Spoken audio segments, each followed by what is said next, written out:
ունենք արձանագրություն, մեկ քաղաքացու հետ էր կապված, որ մայրն էր ուղեկցում, չէր կարող տղան ինքնուրույն քվեարկություն անել, խնդրեցինք անծանոթ ընտրողին, մեկը համաձայնվեց, տվյալները գրանցեցինք գրանցամատյանում ու ինքը իր օժանդակությունը ցույց տվեց տվյալ տղային։ Չէ, ներսը փակ քվեարկությունը կատարել է ու դուրս եկել ուղղակի այլ երկրորդ անձի ներկայությամբ։ Իսկ երկրորդն է փոքրիկ, այսպես ասած,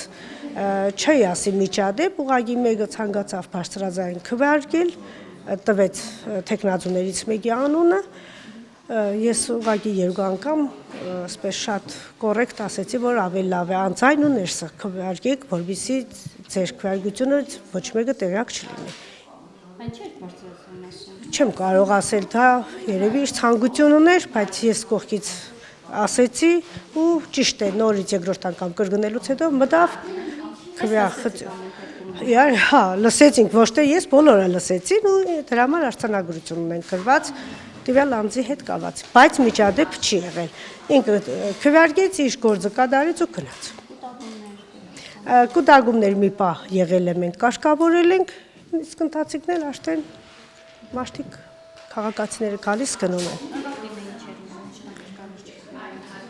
Նորվակինը ինքը ուրեմն Լեռնային Ղարաբաղից տարահանված էր 2023 թվականին, բայց քանի որ երկու անգամ ինչ-որ հասցե էր փոխել,